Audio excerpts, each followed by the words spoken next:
Pick the Nintendo Shack and pray. Frederick from Fire Emblem Awakening says, yo.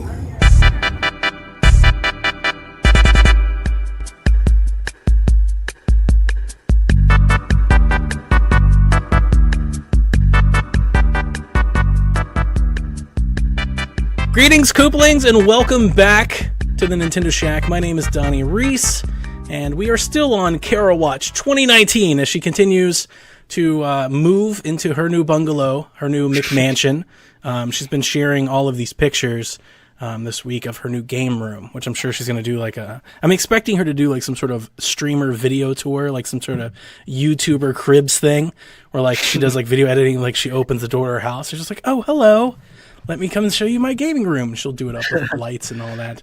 That friendly chuckle sound that you hear is my co-host. So we kind of got put in a bind. Not really a bind, but we got put in a tight spot because we got the swift resignation of one Jason Lacey. We miss you.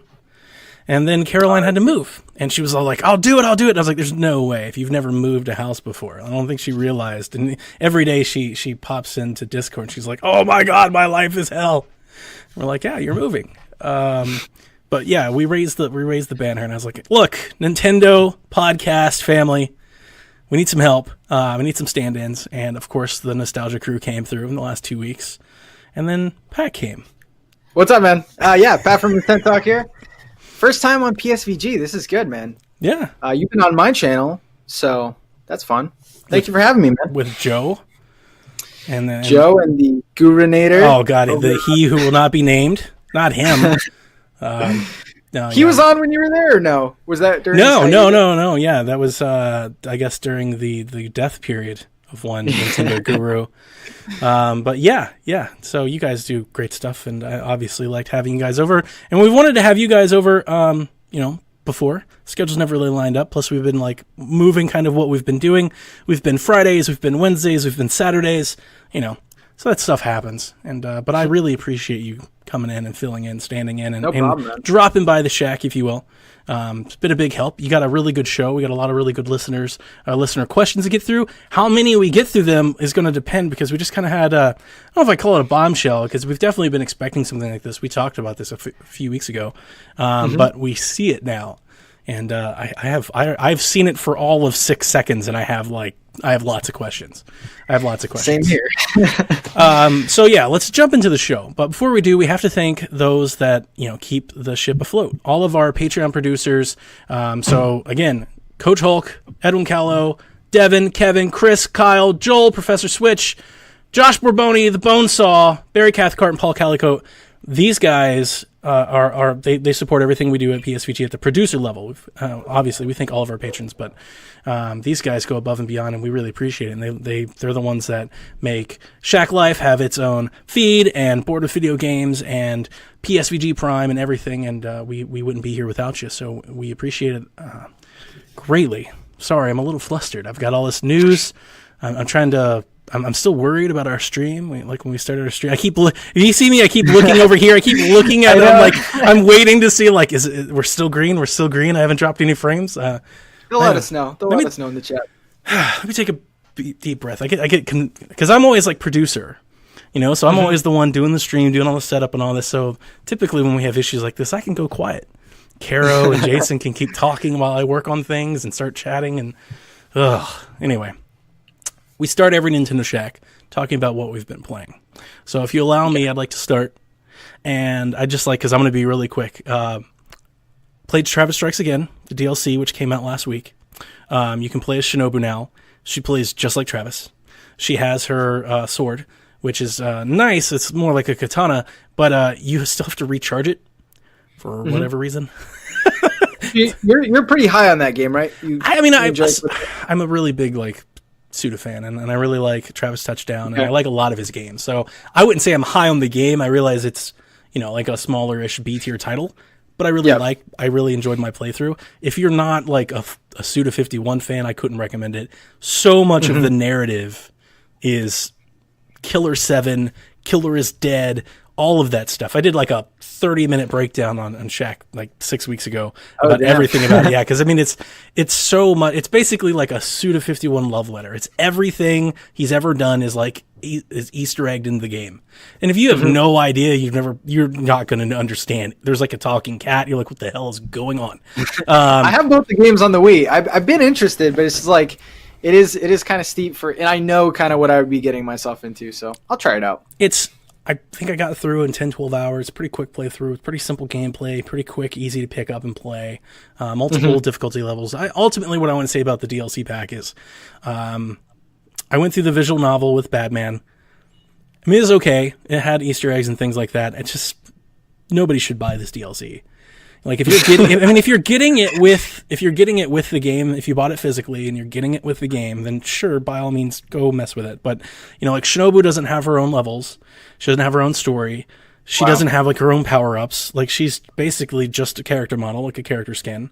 Please just. So is it $9.99 as well? So you get the game for $24.99, I think, digitally. Okay. And then I bought the physical edition. If you allow me to show off, because this is. My lineage with Travis Strikes Again is basically a year long.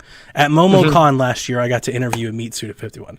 And having played a lot of his games, was a big fan. So I had him sign my case that I was holding on to forever. This has been behind me. An empty case has been behind me for the better part of a year until this game came out and I could slide the artwork in it.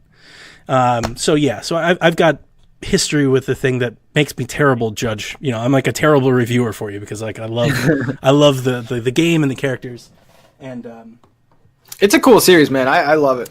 Great art style, like grungy punk stuff. It's very mature, that type of stuff. So if you're not into any of that, like it's definitely not for you. Yeah. But the DLC is just, I mean, it's bad DLC.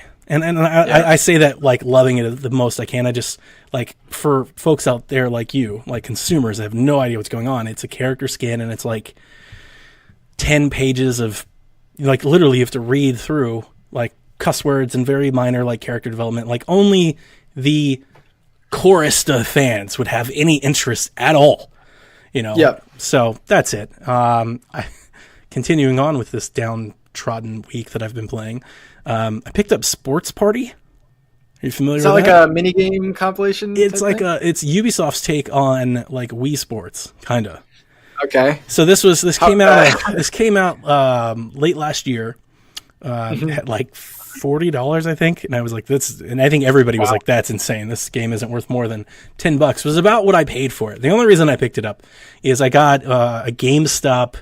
My birthday's next week, and I got a birthday coupon in the email, and I was like, well, I'll take my son to GameStop, and we'll look around, and we literally couldn't find anything. So we found this game, and it was used for like $19.99, and I had the birthday coupon, so I got it for $10, and I was like, I will bring it home and play it. It has golf, which is the reason why I got it, because I basically reviewed The Golf last week, and The Golf is terrible. It's awful. You gotta let me know, though, is there a golf game worth getting right now? Golf Story? I mean, besides Golf Story. No. Not really. Sports Party is not bad. It's not The Golf. The Golf is the terriblest. Like, it's the worst game. Sports Party is what you think it is. It is a bare bones, bare minimum attempt at a Wii Sports. So if that has no interest to you at all, then, you shouldn't pick it up. But if you're like in those families, that don't mind a casual pick up and play game, the golf mode is adequate. It's okay. It has motion controls. All you do is basically like swing, like you swing anyway. Like I was actually going to say this. I don't think the motion controls on Switch work that great. Like I've yet to see like any game with motion controls outside of just a gesture. It's not like Wii or Wii U. There's no like good tracking. There's no like feedback at that level. It's all like very basic. If you throw the controller, it will do something on the screen. Yeah, I would say arms, but that's just movement. That's not like precise pointing. Yeah. And arms might be the best one, but you're right. Basketball is kind of fun. If you like playgrounds, it's kind of the same. I posted these videos. They have beach tennis. It is basically the worst. Like, and here's the funny thing. The game is actually somewhat pretty. Like, it's nice and colorful. It kind of reminds, there's a golf game on Xbox that it kind of reminds me of. It's like very similar. and then like it's just like this grind where you like unlock hats and sunglasses for your beachy looking characters and whatnot. I don't know, $10. It's something to do. I just bought it because I was curious. The important part of my update, as I said, I was going to be quick, and look at me, I'm spinning here. I'm like 6 minutes in. The important part of my update is that this week we restarted, because this week, this past week, I guess, the Switch turned 2.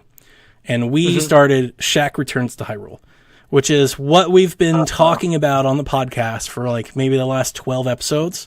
This all stems, and we're going to have an entire podcast next week. The entire podcast is dedicated to this. But long story short, I watched every Marvel movie in order to get Devin, PlayStation Homer on our team, to buy a Switch and play Breath of the Wild. And now we're beginning. We've basically, I've been away from it long enough that I kind of forgot the controls and stuff. And even though I still remember, and we'll dive long into this next week, it still feels new and different, kind of in a new way, which I'm looking forward to doing it. The fun part, though, was I told everybody, I was like, all right, I'm going to boot it up, and I'm just going to like take a screenshot of the title for Twitter. And then I was like, I'm just going to do a shrine, like one shrine, because everybody's like, you got to wait, because we've had this date. Our official date was like March 13th, I think. That was the date. And it's funny how people like are really bold. You're like, you said it was the 13th. I'm like, guys, the game's going to take you 3 months to beat. Who cares? But anyway, so I was like, I'm just going to do a shrine. And I started doing a shrine. I was like, I'm going to go get the double. And I played the game for like 20 hours this past week.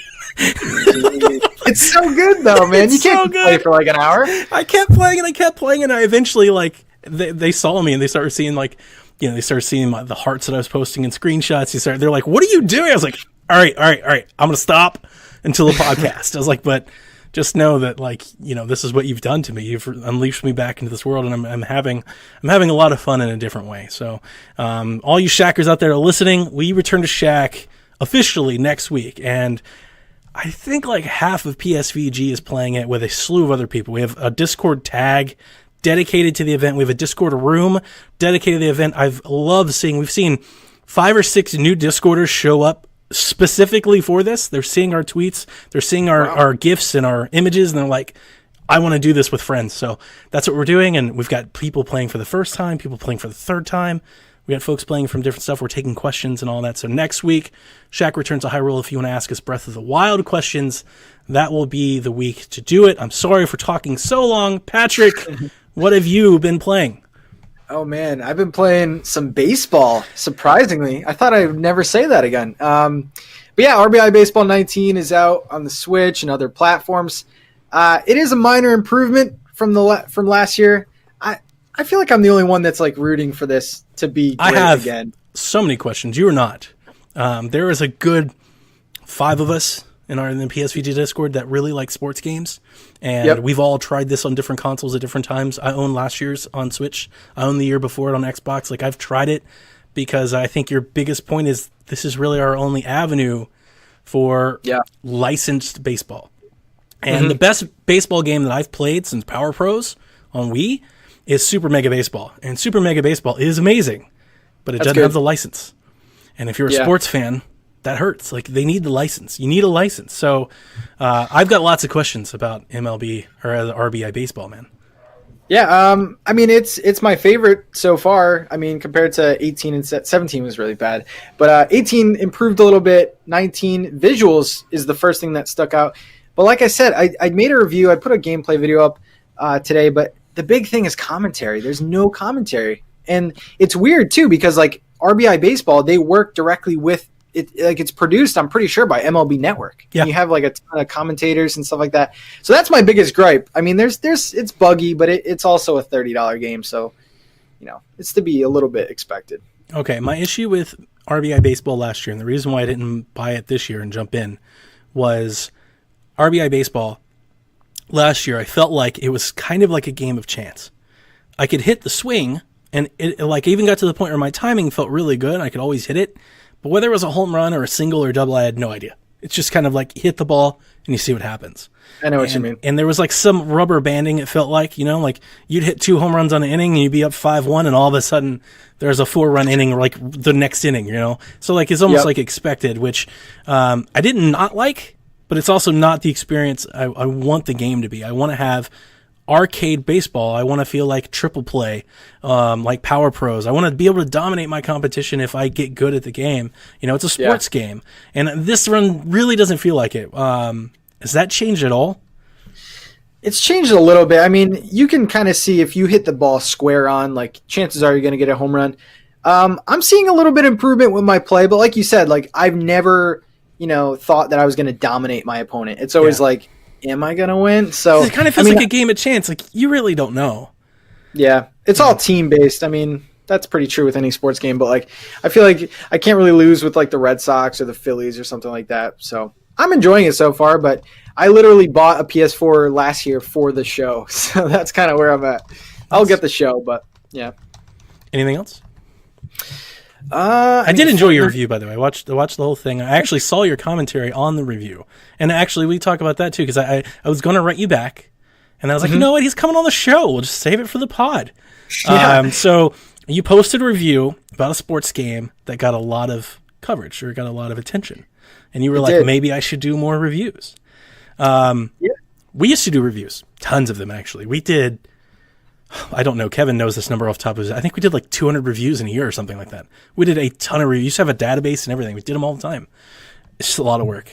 It's a lot of work. And when everybody does it, like it's hard to get what you just got. So anyway, the commentary that I was going to tell you is if you really like doing it, I think you should. We stopped because I think we realized our bread and butter for like our own psyche, like our own, self-fulfillment was podcasting. That's what we do. We do audio. And so we kind of like leaned into that. So we started new shows and like the whole network and all that. But I think one of the points I wanted to tell you is I think what you saw is just how popular sports games are. And that's something that like video gamers, if you listen to the IGNs and the game spots and things like that, they kind of take funny jabs at sports games. And Coach Mo on our network has brought it up for years, how well FIFA sells, how well Madden sells. The show has its own franchise. Like there are people that buy PS4s for the show. Sports are popular, hugely popular, and I think people are craving that, especially on Switch. Yeah, I mean, the thing about reviews though, it kind of sucks, but you have to either put out your review before the game launches or the launch day. If it's like any later than that, you're going to be lost in the search. Like I think if you type in like RBI Baseball review, I'm the first one and was the first one until a bigger guy comes and does it. But it was hard to find. Yeah. And that was another thing about that series is they seem to not like lean into press reviews or coverage at all. Like they go radio silent. Yeah. And you just got to buy the game and find out. You got to wait for somebody to do it. I didn't buy last year's until it went on sale, to be quite honest. And from the reviews that I have found, I personally don't feel like this year has much to offer me that last year's didn't, I wouldn't run out and get it. But there's still big updates. Like the first day there was like over 2 gigs of updates, which for the Switch, that's a lot. Yeah. So okay, so let's move it along. Let's get into the news block. I've got a few bullet points that we could run through fast before we drop the bombshell. My first one, to be a respected podcaster, I have to at least eat a little crow on this. Slow down on the Game Pass and xCloud to Switch talk, says Brad Sams from Thurrott.com. He's a Windows insider. He says that he can confirm that Microsoft and Nintendo are working on some things. It was like kind of heavily hinting that Microsoft's going to publish some games. So like it seems like the Ori rumor is true. Like it seems like that's still coming. But the Game Pass and the xCloud may not be. So a lot of people are hitting me. I'm not sure if you listen to us every week, but I've been talking about this on our Xbox show and our Nintendo show because I'm a huge Game Pass fan. And a lot of people are like, see, Donnie? See, this is why you shouldn't do rumors. So here's what I'm going to tell you. I love the rumor mongering. I love imagining and fantasizing about all the things that could be and whatnot, and that's a big reason why I do what I do. So, I'm going to keep doing it. So if you don't like the rumor mill, Shaq might not be the podcast for you.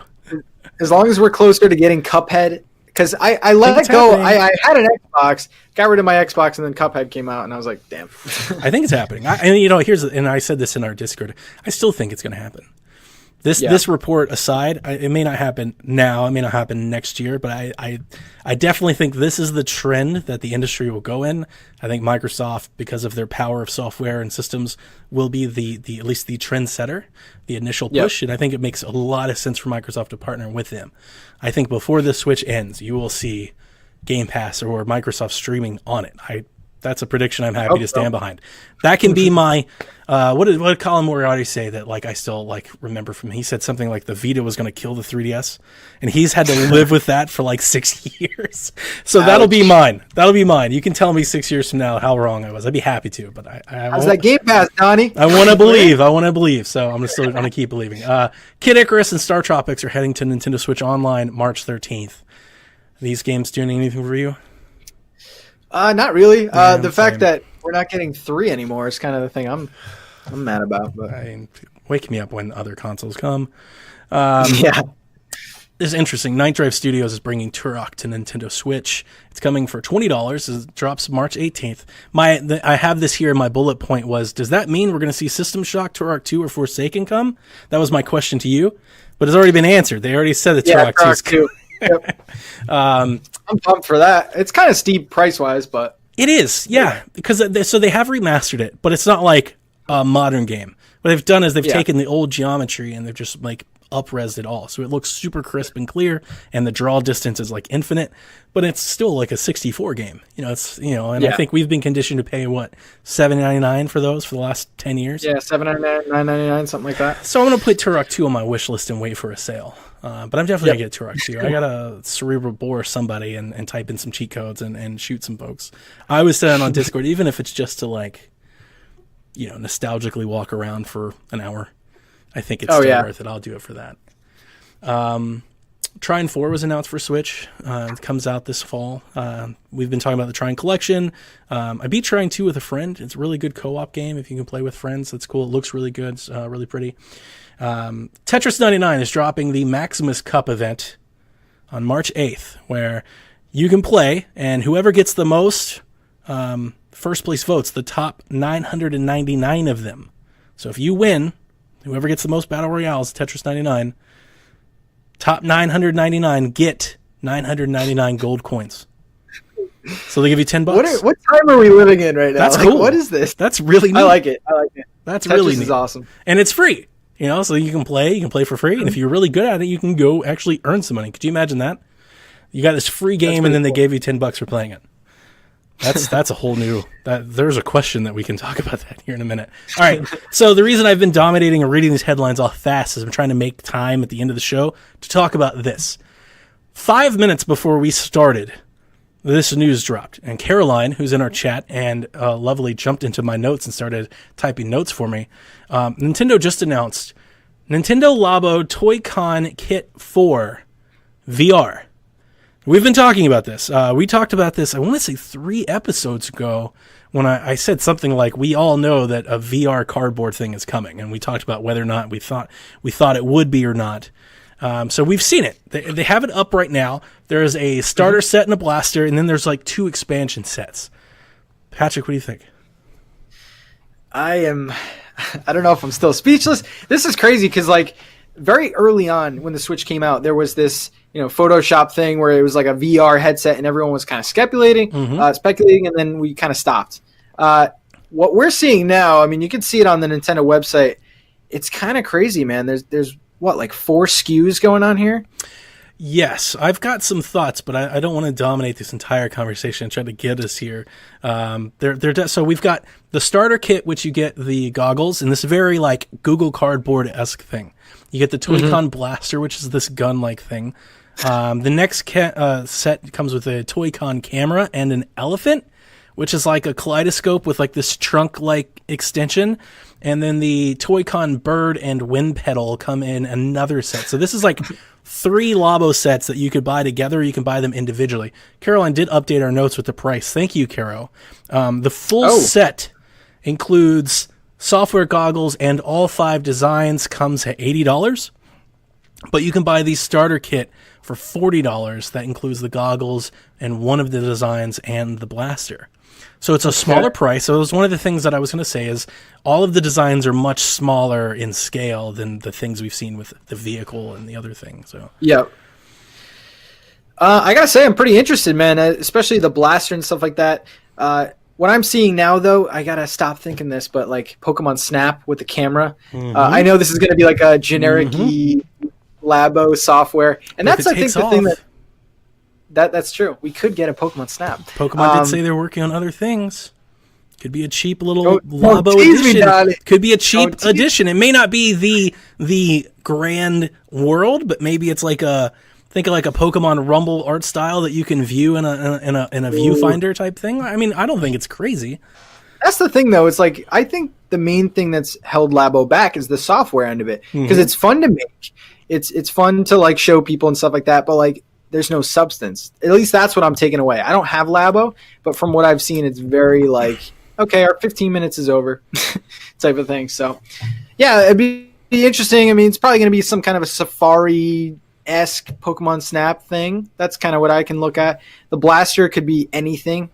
Yeah, this is going to be cool. I'm excited for the trailer on this and to see like some reactions because the very first thing I thought of was that 3DS little thing where they tried to like let you go to like the Louvre and like the museums and see different things. They had like that Google Maps thing on Wii U. Yeah, you know, do you remember that? Like they did that for like 6 months and they took it down. They're like, no, don't worry about it. I'm wondering if like this is like if we see that come back, if they they try to represent it as something new.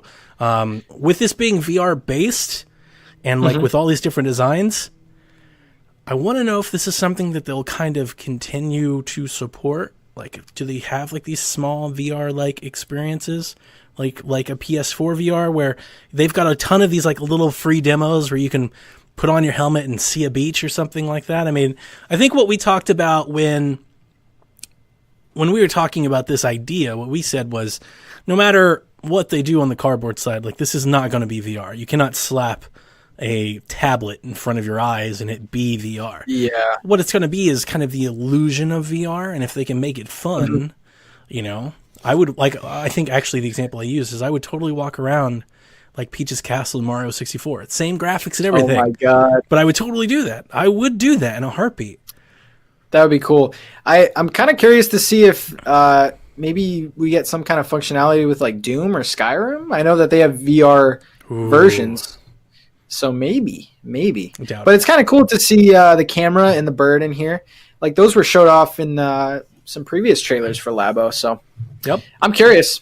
Price isn't too bad either. No, and that's a good like experimental, try it out, curiosity entry price. $40 just to mess around with it. Even if only you get out of it as a weekend, it might be worth $40. Which is kind of like the experience that I've had with Labo to date so far. The Labo that we've got a bunch of it actually. Mess around with it for a day or two, like per game, and we really don't ever go back to it. So if we can get something like that out of this, if we can play VR for a week, that's what I was thinking.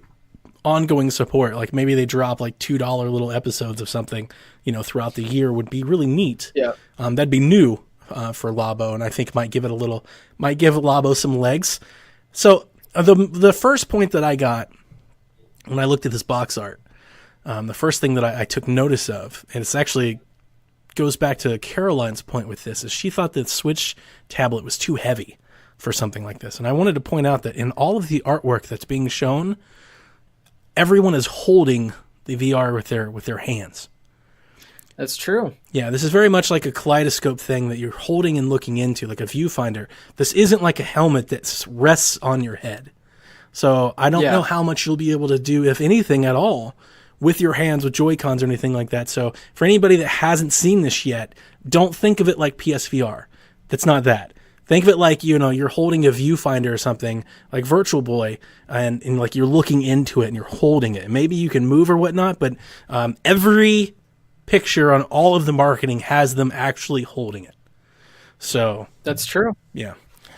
Very interesting. Ooh, Caroline says, bring back Virtual Boy Wario Land. No, don't do that. But I gotta ask you, Donnie, is this kind of the last ditch effort, or you think Labo is going to be supported some more? This is pretty bold, man. So I think Labo, it has cool appeal in terms of PR. They've gotten a lot of like good marketing from like CNET and NBC and whatnot. And I think the overhead to have an engineer sit down and design cardboard kits has got to be so low that even at disappointing sales, it's probably worth it. It's not like they're sending off molds, and having factories come pitch them like 3D printing designs that cost them an arm and a leg. They literally have people sitting around like folding cardboard. It's like, what'd be really cool? If we made a piano. Like, how do we, it's so in that regard, I think as like an initiative, I don't necessarily think it's not worth doing. Like if I was looking at it like as a president or a CEO, and I think the PR, because I think we still see it like on Business Wire and their press releases, they still do these like,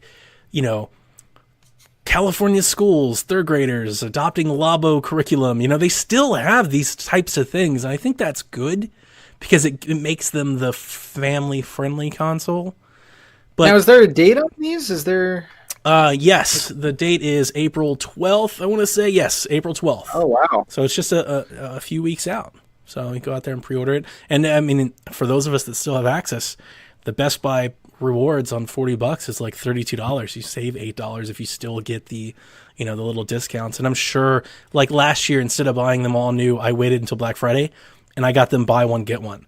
So I bought my kid. I bought my son the vehicle set, and I bought my daughter the other one. I forget what it was, but the other one. And so we got them both for $80. So and that's another cool. good. That's another good thing is they're good stocking stuffers.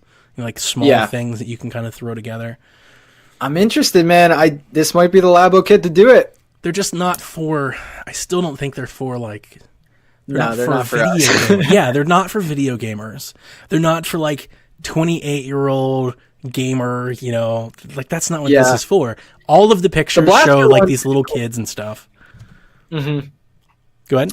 Yeah, the blaster one looks cool. I'm thinking like light gun type of thing. Could but we have like a Wii, like a Nintendo Land? Because if you look at the, I'd be amazed for like Nintendo Land VR thing. That was the idea that I pitched actually when we were talking about this. I said, give me the Metroid Blast game, give me the that Link game with the sword and the motion controls. Give me that with a little Google Cardboard, and I'd be totally down for that.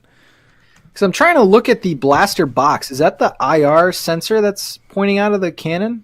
I'm not sure. Yeah, this is. I can't tell from the little icon that I'm seeing here. I mean, it could be. I mean, it should be.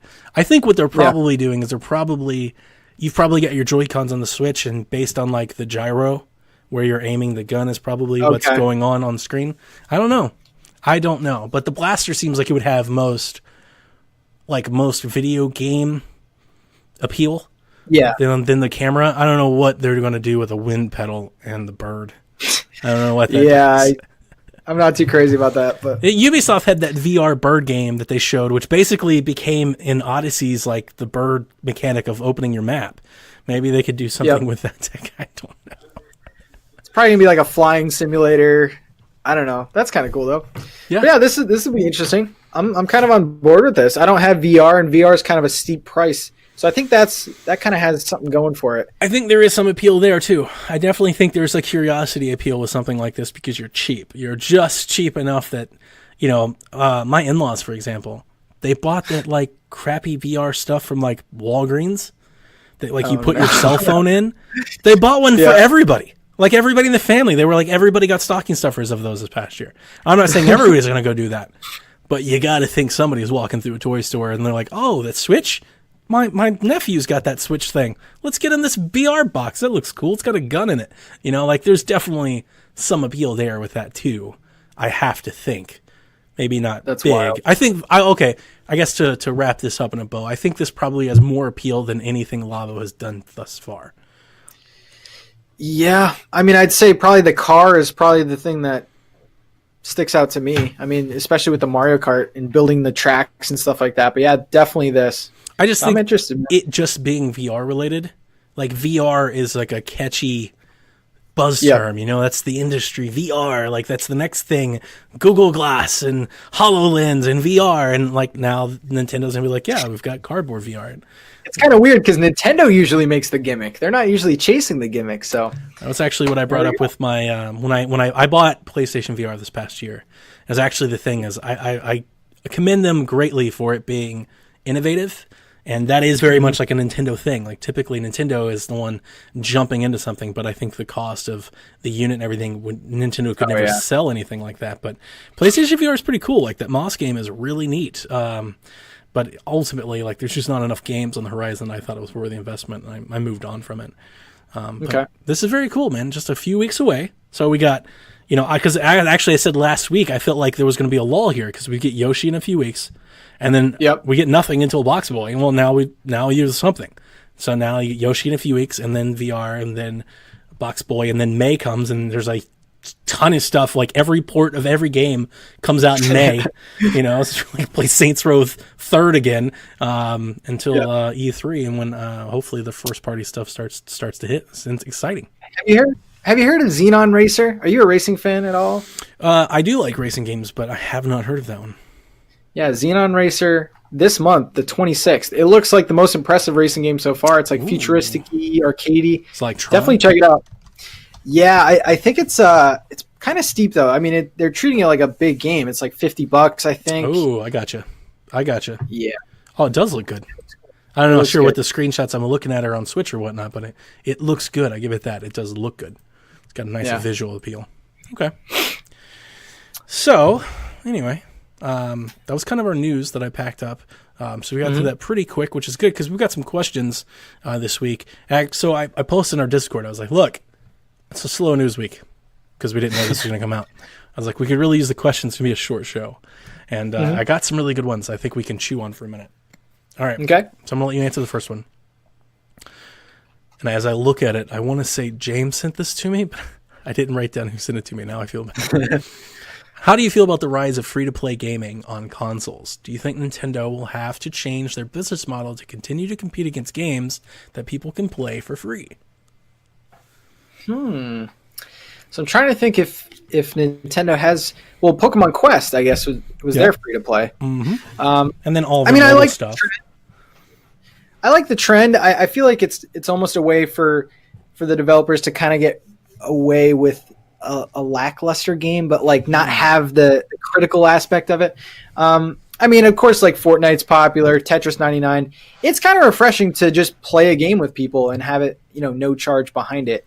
I mean, price. If a game looks good, price really isn't. I'm not too hung up on price, but it's a cool trend. I mean, especially if they keep supporting it, like a game like Fortnite or Tetris or something like that. So, I'm for it. It is an interesting question. Because we do have like the Fortnite, which is the huge game. It's like taking over the world. And then Apex just brought on like 50 million people in 2 weeks. And if you play Apex, like Apex is very much like a finished product, at least from its single mode. I do get what you're saying. I like to take a separate spin on it. I'm going to kind of piggyback off of what PSVG Prime talked about last week with like free-to-play games. And really their things was like microtransactions. But I'm going to take a different spin on this. I do think there might be some pressure on companies to adapt to this model. Not so much because they can't compete with free games, but I think... So last week on PSVG Prime, they talked about how Amy Hennig was saying that like Uncharted 1 can never be made now. Like the idea of you spending 3 years to make an 8-hour single-player campaign game is not what gaming is into now. Like that's not what investors want. They want long tails. They want service, DLC, constant microtransactions. Like they want to reap more money out of it than the initial purchase. So when I say that to back up my point, you definitely have to think that somebody at Nintendo is looking at that model and going, we should be doing more of that. Why are we spending 8 years to make a Zelda game? I'm just saying that as an example. I'm not saying that as like anything. I'm just saying that as an example of my point. Why are we spending 8 years making a Zelda game when we could spend 2 years of making like a Zelda multiplayer game and sell it to people for 8 years? That type of thing. Now, I said that knowing that this week in the news, there's reports, and I'm not sure how true it was, because to be honest with you, I don't play mobile games, so I don't care to really research it a whole lot. But I saw the headlines on Twitter when not saying that Nintendo's been asking their mobile developers to tone back their microtransactions. Like, hey, quit being so, aggressive with trying to get people nickel and diming people. And I do think Nintendo is I think Mario Run may have proved a lesson to them, so I think there's something there. I'm not blaming Nintendo, and I'm not even really speaking for Nintendo. I'm speaking on behalf of all developers. Like, you've got to think, because they're all beholden to investors. And the problem with being beholden to investors is that making profit is no longer good enough. You have to make more profit than you did last time. And it's always all about that. You could make more money than you've ever made, and then if you're below that $10 next year, everybody wants to know what happened. Like, what happened? And I think at some point that hurts you.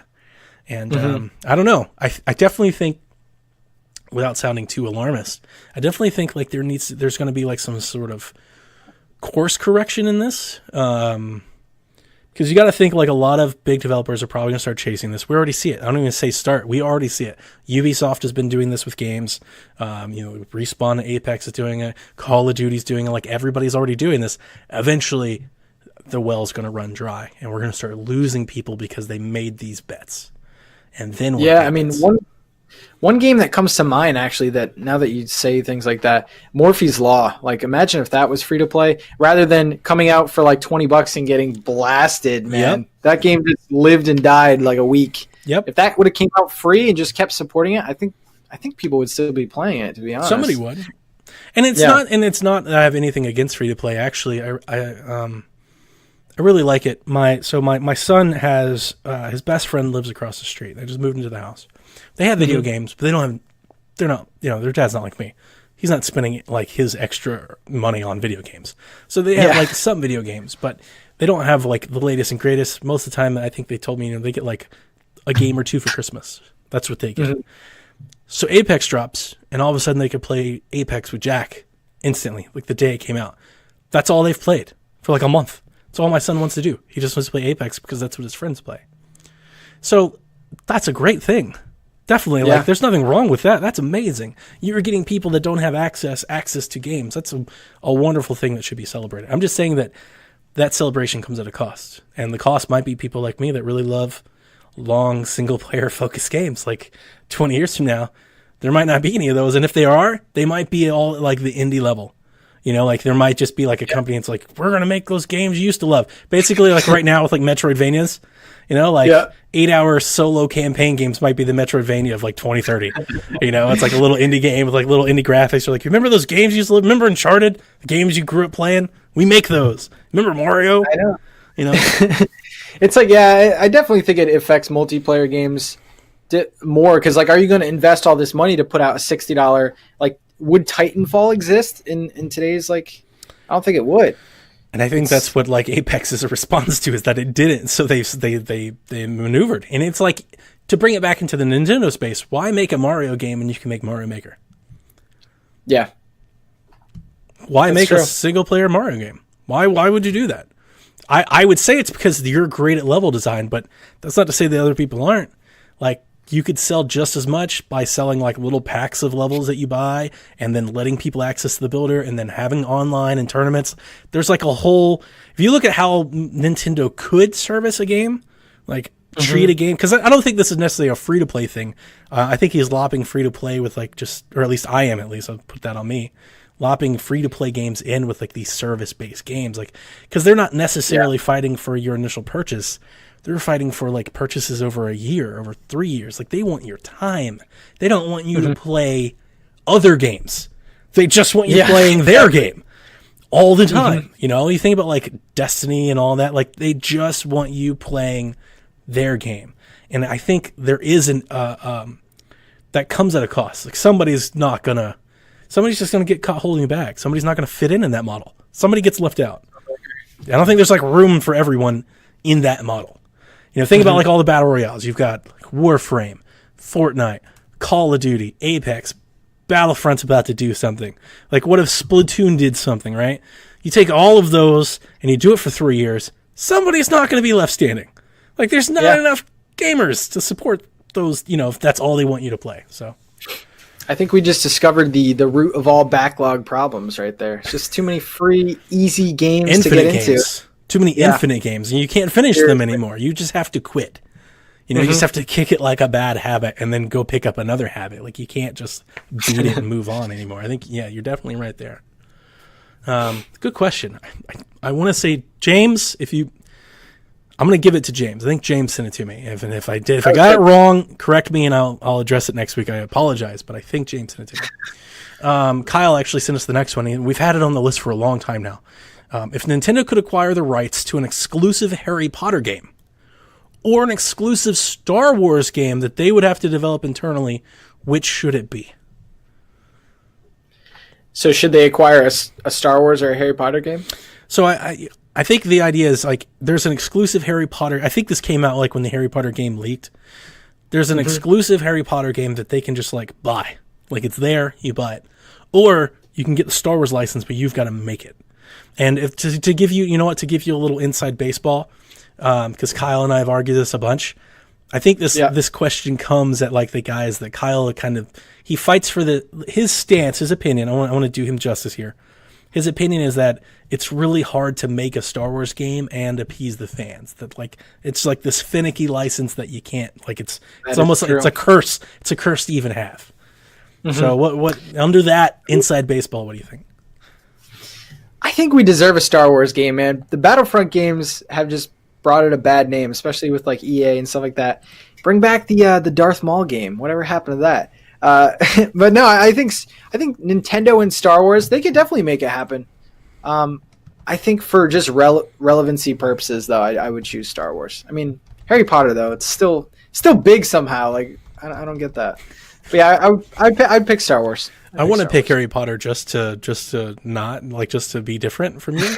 I've never watched or read Harry Potter. I can't. Like, I'm the worst person to be on the opposite end of this question because I can't give you the other side. And I'm not going to do that franchise a disservice by even acting like it. I'll tell you this. The new Fire Emblem looks Harry Potter-ish, and it's turning me off. Like, I'm like, oh, no. It does, with the houses and stuff. I'm not digging it. Like, they're all doing magic school and everything. I was like, oh, this is dumb. So we'll see. But since I laid out Kyle's opinion, I'll just lay out my counter to his opinion. Is that I think it's nonsense. Star Wars sells everything. Like, you slap Star Wars on anything and it sells. I swear to you, if they made a Star Wars car, like, it would sell. Like, whatever they do, it sells. So I think Star Wars sells if you just make a decent product. You don't have to make a good product. I think Nintendo can make a 2D lightsaber action game. It could be Travis Strikes Again with a Jedi instead of Travis, and the damn thing would sell. People would buy it, and you can't tell me that they wouldn't. Like, they totally would. Kyle's in the chat. Look at this. This is good timing. So he says he wants a Harry Potter game. So maybe he'll like that new Fire Emblem game.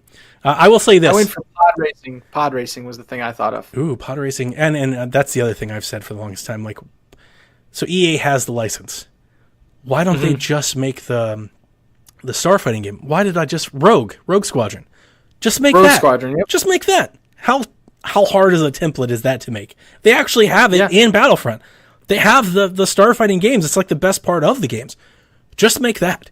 Just do that. Rogue Squadron, do missions, you fly in the air, make Starlink, and put a TIE fighter in it. Boom. You've just sold 1 million games. Like, it's so easy. It's so easy. They just, I don't know. I don't know. I do understand his point, because his point's like, people don't like Battlefront. People don't like Unleashed. Like, it does seem like there's been like this long miss. Microsoft had like the Kinect game. I do understand. I do get that. But, like, man, just make Rogue Squadron. The new Harry Potter game looks cool, though. If you're into Harry Potter, the new one looks just pretty make sure it's free to play. Just make sure it's free to play. Yeah, that would help. That would help, right? Why if they just had Apex, but with just Jedi shooting each other, everybody would play that like tomorrow. If they just dropped it, Another good question we can chew on for a minute. This comes from James. I don't know. I don't remember who wrote me that first question. I feel bad. So James asks, where does Smash go from here? I haven't played since Christmas, and even though I know we'll get some new characters, is that it for the next 5 to 7 years? How do they ever do anything more than Ultimate? That's a deep question. Wow, that is a loaded question. Isn't it? I feel like you have to go in the opposite direction almost. You kind of have to strip it back and make like a Smash Bros. All Stars, although I hate that name. But yeah, I don't know. Maybe you have to do like the best of and just have like a tournament style. But you can't keep adding characters. After a while, it loses the effect. It actually does the opposit of what you're trying to do. When you pull it's a piranha plant, you're telling me it doesn't ring as deep as. You can use Goombas now. No, it's just bad. What's next? Man. Just block. Oh man, but maybe I think it's honestly going to take a big break. But then again, it's like such a big selling franchise. Like you can't ignore it for too long. Yeah, I think you have to scale it back and almost go like with nothing, bare bones, just like the best of the best. Do you think they could actually do that in today's world? No. There's no way. Nope. Could you imagine? They're like, the next Smash game has 8 people, $60. Like that would never fly. That would never fly ever. Shot themselves in the foot with this ultimate model. All right, so I have a really dumb idea, but it is an idea, so I'll ask it. Could they like specifically franchise Smash? Could they go like Zelda Smash, Mario Smash, Animal Crossing Smash? Could they like branch off and like do weird things, or like do Smash and then like have packs of I don't know. If there's a game that's like meant to be a service game from Nintendo, Smash is it.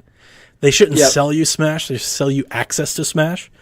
And Smash Ultimate should just be Smash indefinitely, forever. And like Minecraft, they give you new packs of like graphic updates and 4K updates, and like that should just be it.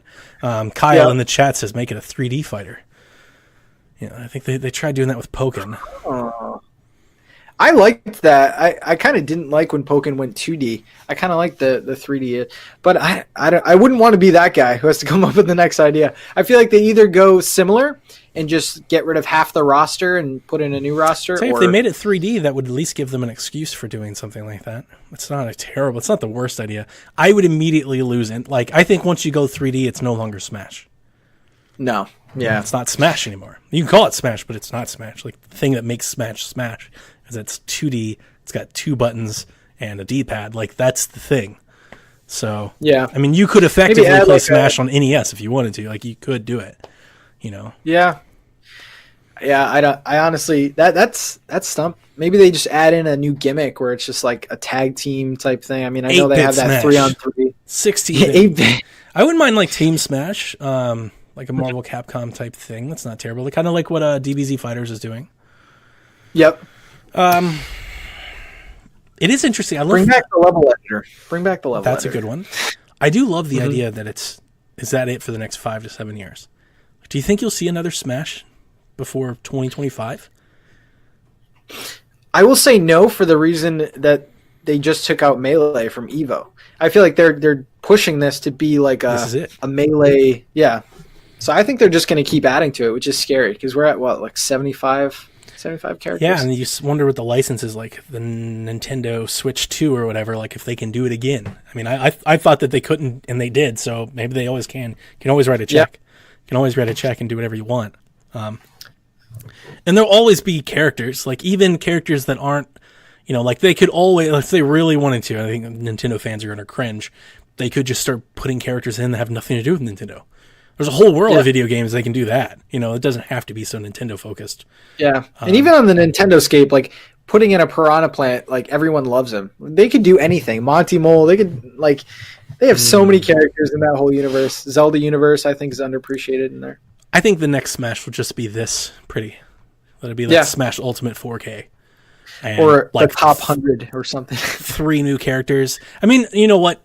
Honestly, the only thing that you can really do with Smash, again, to make it new and sell, put a campaign back in it. You can always do that. Yeah. You can always do that. Give me a 6-hour campaign with the roster. Like modes. Do modes. ARMS had like those stupid basketball modes and things like that. Like they could get real dumb with that. Yeah, the whole like create a fighter hasn't been done yet. Level editor. Yeah. So like a real creative fighter, not a me thing, but like give you every asset. Imagine if every time you unlocked a character, if you unlocked like something, if it was like a loot grind, like instead of unlocking a character, you had all the characters, but every time you beat a character, like you got their tunic or their armor or their sword or their hair, and then you could use all that stuff to create your own character. There's something there. Would be cool. That's not bad. That's not bad at all. Caroline says, give me actual descriptions for her spirits. Caroline, you're the only person with the spirit stuff. No, nobody cares. I like the spirits. I think the spirits are cool. I think the execution of the game are just like not important. I put it that way. Yeah. It's something to do. You can do it. You can play it and do it. But I think like a true adventure mode like would really go a long way. I was really hoping that was going to happen this time. Yeah. I haven't really been hooked yet with Smash. Maybe it'll come. New characters. You know, I got to admit, James, I really haven't played it either, but I'm not the Smash fan, and I've always said that. So I don't think that's like new for me. I know Jason's still playing it. I really just Tom Serva's still playing it. So, but my son is also not playing it either, and he is a Smash guy. My son was way on Smash for like 3 years. He played Smash with you, and he's just not necessarily interested in Ultimate. Like he's playing Apex. You know, kids grow up, they move on to other things. So I think I understand what he's saying. I do think I will start like Splatoon. I'll play when they drop Joker for sure. And if the new character's good, I'll always kind of hop back in every now and again to play with the new characters and see what's going on. But you know, unless they could add a mode, I would love a sports mode or a goofy mode or a dumb mode. Like if they could just add a new mode, a new way to play Smash. You know, maybe it wasn't like so fighter based or something, or if they had to like multiplayer events like co-op boss battles or something. Like if they did stuff like that, I would play. Because Smash is fun. It's just like we need something in between or something to do. Well, I think with Smash, and I want to say this without alienating everybody that listens to this Nintendo focused show. The reason that I have never been the Smash guy, in terms of like it being my favorite, you know, franchise in the Nintendo stable, is that for the longest time, Smash is just Smash. It really hasn't changed. It's just Smash. Yeah. You know, it's like the same, and I know that they're all different, right? You know, so you've got like the down kicks and different things and Subspace Emissary and stuff like that. They all have like their own little gimmicks, but largely the game is the same thing. It's been the same thing for like 20 years. So, and that's no different than like, say, 2D Mario, and like there's a lot of games in Nintendo's wheelhouse to do that, but I think the new art style, the new stuff, like it all makes it different, whereas Smash largely kind of looks and feels the same. It's like the same thing. I agree. Now, like if that was it, the platformer stuff that you could do on 3DS, I would be even open to that. I would, like, that wasn't my favorite, but having played Spirits, I'm like, boy, I would play that. I wish I would go back to that right now. I would, because that's fun. That's something to do. You know, like turn it into a little 2D game that you can play with all of your characters. Were you a trophy guy? I got a lot of them on Wii U just because I played it a lot, but no, not really. I've never been like kind of a. I'm a big Pokemon fan. Never collect all of them either. Like I've never been the collect them all type. Yeah, I did unlock all the characters. I did do that. So yeah, I did like the trophies. I also like the little like the NES games that you can play. I know that they're obviously getting those out because like Virtual Console, which we don't have. But but think about it, like, wouldn't it be cool like if they took and I'm literally spitballing off the head, James, with this idea. What if they took like an NES remix take and put it in Smash? Where like maybe not only could you create levels and edit characters, but maybe then you could like palette swap them. Like that would be new. Or like they did side-scrolling or platformer, like little adventure things. Or if you could play a level of Mario as Joker or play a level of Mario as Inkling, like you could take that idea that they did on 3DS and put it into Smash and open it up to this bigger character roster and like just tell it, again, play something new with Smash. Do something new with Smash. Anything like that I think would be cool. Nintendo has a billion ways of Nintendoing these types of things. How they can make a Smash like match 3 game. People would play it. Yeah, because like you have all these characters and the only thing you can do is fight. And some people might think that's stupid, but like you have all these licenses and they're great characters too, man. What if it was like a little like I had the thought in my head like the little board game that you could do with like Animal Crossing. You know, like what if they put in a little board thing where you could like, I don't know, to make all the Mario Party fans cringe, like put 4 characters in a car, and then instead of doing like the mini games, like you incorporate like a battle into it. And you think about like some of the battles you used to do where you had to like climb the stage as like as the platforms are falling and stuff, and you race to the top. You're like, if you've ever played Rumbo, take a Rumbo approach and just drop a little Rumbo mode into Smash. Actually, I love that idea most. Have you played Rumbo? Rumbo's great. Yeah. I love it. Do Rumbo in Smash. Just do that. That's very Smash-like too, because like the movements of that very Smash-like. And you already have like your fighting mechanics. Just create a side-scrolling stage from left to right, and some platforms, and make them disappear, or a boss swoop through, or whatever gimmick you got to do to explain what's going on, and do that. Yeah, that would at least give like people that aren't like great, amazing Smash players something to do. I think I actually said that before it came out. I think there needs like it's missing just like a minor casual element. Yep. I think that's the thing is they've went so hard in the core fan experience that like there's just not a whole lot there for like the casual Nintendo fan. And the Nintendo fan that picks up Kart, and the Nintendo fan that picks up Wii Sports and picks up the Mario game, like what is there for them to do in Smash besides get the crap kicked out of them online? Yeah. And that's why I say like this game's going to be around for a while, because when they were revealing the game, it was like they spent 30 minutes on like minor movements that they've updated and stuff like that. This is definitely for the competitive scene. Yep. So I don't think we're going to see another Smash for a while. No, I'm with you. I'm with you. And ultimately, I don't think we're going to see anything change with Smash. I think we'll see this Smash. I think we'll see a prettier version of this Smash released on the next thing. Like it might be 10 years before we see new Smash, like anything like really new, you know. So yeah. Anyway, that's a really good question. Thanks for that. We do have one more. This question comes from Kevin on the team, PSVG Prime. So the announcement of the remaster of Link's Awakening was the highlight for all at the last Direct. What other game could benefit from this type of thing and have people excited? For me, it would be Super Mario Land 2, where we were first introduced to the infamous Wario. And that was a Game Boy game, right? That was, yeah. Wow. I could see that. I could see a weird thing like that.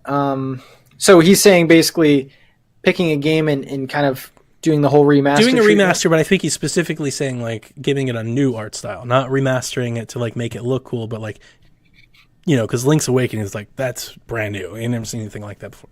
Like doing something like that, giving it a serious twist on what we think we remember of it. Mm-hmm. Do you have one off the top of your head? I'm trying to think. You know, I think we get once a month, and I'm not sure how your questions over there playing Nintendo go. I think once a month we get a question asking us what we'd remaster.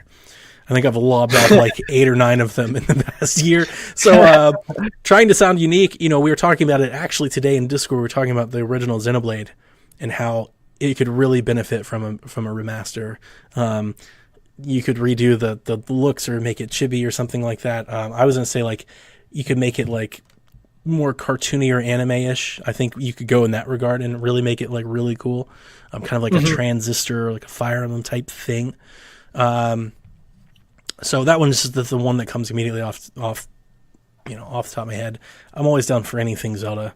But I don't know. The Xenoblade Chronicles is a really good one because the original Xenoblade Chronicles, the OG, is so good. You know, if you played it back on Wii when, you know, you weren't like upset that you were playing Wii, it was so good then as a staunch like Wii defender. I remember trying to tell everybody like how good that game was. Nobody ever wanted to listen. Because everybody, the industry had moved on. You know, they were done by then. Yeah.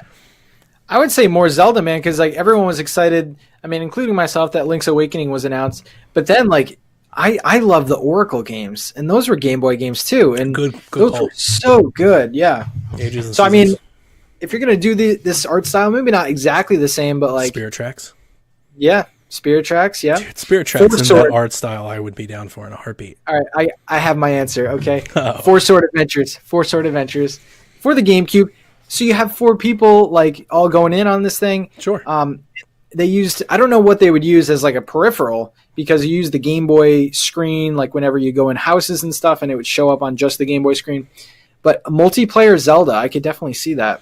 It's funny because you see that Link's Awakening was marked as possibly being multiplayer, so I think there's something in there that we just don't know about, because they said it was like to be determined or whatnot, like on multiplayer support. Like it just didn't say single player; it said something else, if I remember. I would like that. That's not a bad one. That's not a bad one. And there's a limitless amount of things. Like, what if they did Mario 64 just in a brand new art style?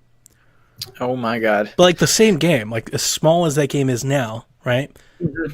if they did it in a brand new art style, I think everybody would play that. Like, what if they did a cell shaded Mario 64? There would be a lot of mixed opinions on that. One of the art styles that I think we didn't see enough of is the claymation thing, because they did that with Kirby, and then they kind of just abandoned it. I loved the way it looked.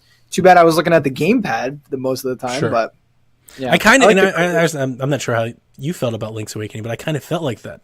I kept comparing it. It reminds me of like those old Christmas movies. You know, it's like this real like material type stuff. Caroline called it like toys in like a box scene, like you're looking down on a box of like toys and stuff. It looks real, but it's cartoon. It's totally like weird and it's awesome. Like I can't wait to play it because it's totally cool, but definitely weird. Like I just never. You could have given me a million guesses, and I don't think I would have ever come to that one then. You know, like I'm very, very, very excited. But unlike the diehard Smash players, I am the diehard Zelda fan. I've never played Link's Awakening, so this is a first. Oh, okay. So this is a first for both of us. This is great. So I'm super excited. I think this will. I'm probably the old school folks would hate to hear this, but I think it's probably going to be the best way to play it. I mean, based on what I've seen in those games, if you didn't play them in that time, I have it on my 3DS, and the reason I stopped playing it is I was like, well, I don't want to play this. You know, you look at it today, you're like, no thanks. The Game Boy is rough. But yeah, from what I'm hearing, the story-wise, it ranks just behind Link to the Past. So that's some pretty big shoes right there. It is some folks' like favorite games. Yeah, it's like some of their favorites in the Zelda series. I think I've done every console Zelda. I've never beaten the original Zelda. I've tried, and I just, again, like the Game Boy. Like I think in gaming years, I'm like the younger kid on the thing. I didn't really start gaming until like N64, so I never beat the old one. But all of the 3D ones I've done, basically every one since 64 I've done. I did beat Seasons, never beat Ages, but I played it. I've at least played those, you know, like along the way. But yeah, the old ones I have, you know, that's my blind spot. So I'm all for remaking all of that stuff, man. Redo all of it. What if they did Mario 3 and like a very similar, like instead of like cartoony, like in a very similar, like rounded, bubbly, chibi style? I would play that game too. Yep. So, and there's lots of things. It's a good question. I mean, because I think everybody has a favorite that they could do, and I'm sure people will say Metroid and all that. You know, like the Samus remake on 3DS was really good. I'm all for any Metroid, like remaking them all like that. Like take every Metroid game that has ever been done and remake it in an engine like that and put it on Switch, and I will play it. I will buy it and play it because that game was so good. Not that the old Metroids aren't good, but there's something to be said about modernizing, you know, a game. I never played. What was it? What is it? Metroid 2, right? Yep. But what did they call it on 3DS? That's what I'm trying to remember. It's Metroid 2, but on they call it like. What, the 3DS one that just came out? Yeah. Samus Returns? Samus Returns. I was going to say like Samus Strikes Back or something like that. That's what I had in my mind. Yeah. Samus Returns. So Jason and I beat that together. I think like maybe in like 2 weeks. Like we were in and out of that game. Man, I would never play Metroid 2. Ever. And then you release it like that. And I'm like totally down to play it. Yes. Because it's new. It's basically a new game. They should do that with all of their games. I think they should be constantly doing that all the time. Everybody should. Yeah. It's not even an especially NES. NES is rough, man. It's hard to go back to. I feel that way. Yeah. As somebody who grew up, like I really started gaming like in the 64 generation. I have a really hard time playing anything that's like pre-SNES if it's not like a Super NES game. Because that art style is still really good. But anything like that, Game Boy, even like some GBA games, you know, I remember playing some of those like on Wii U that I never played and whatnot. Like they're difficult. It's just difficult to go back. Yeah, and you want save states and new design and new models and stuff like that. You want to look cool. It's called video games. The graphics are in the title. Yeah, NES. I feel like NES, Game Boy, and a lot of the N64. I think they're first in line for remasters and remakes. They haven't aged really well. So. Yep. So, anyway, that does it for our show tonight. Once again, Pat, I'd like to thank you for dropping by the Nintendo Shack. All of our listeners, again, next week, we return to Hyrule. I've already done my notes for next week's show. I hope it's not like super long, but it could be. Anytime you get me talking about Zelda, there's no telling the tangents we're going to take. So next week, I believe, Caroline makes her return. So that's a big deal. Everybody's like hates, like all of our numbers are down. Everybody hates the show with just me. So Caroline comes back, and then we also have Kyle and we have Devin. So we've got two folks that don't do Nintendo, and they're here to talk. So I'm going to try my best to.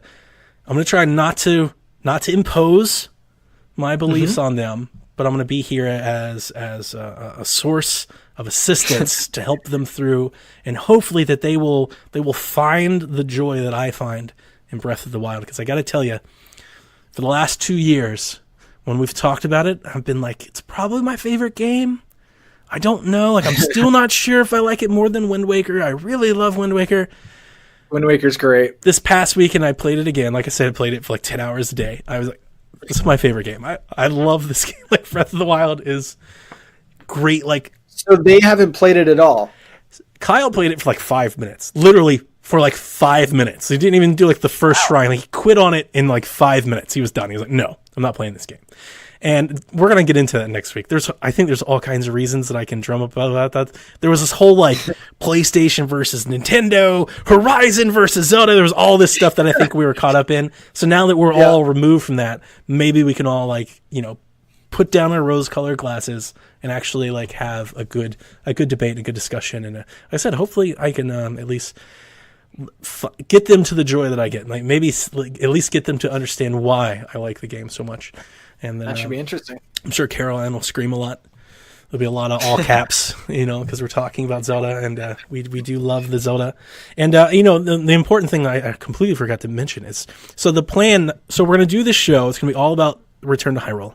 But obviously we can't beat the game between now and then. We're not even going to try to. The idea is that we will check in on them over the next few weeks in like a recurring Shaq segment. It's like every episode of Shaq, we will have let's check in on the listenership on their return to Hyrule.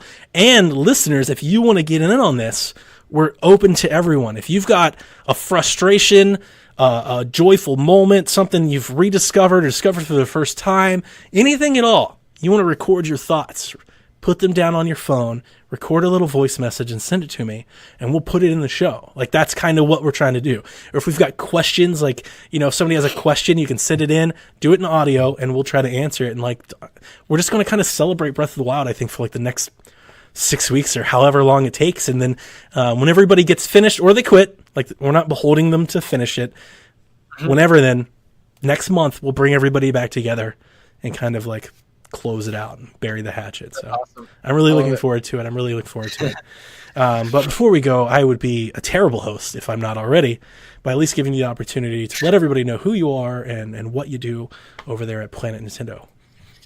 Yeah, man. So I have a YouTube channel, Nintendo Talk. I do a weekly podcast, which we actually just announced is going live, like strictly live. For 2 hours.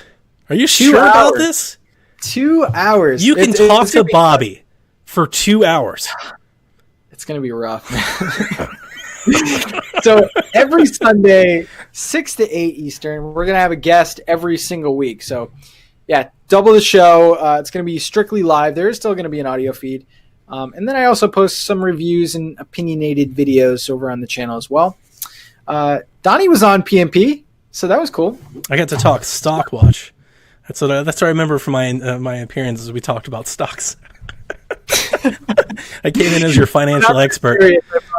Go to our financial correspondent. Hey there, Patrick. I'm live from Nintendo of America. The exchange is down. Sell. Like the Fox News guys with the stock watch, where they ring the bells and they do the alarms and all that. That'd be funny.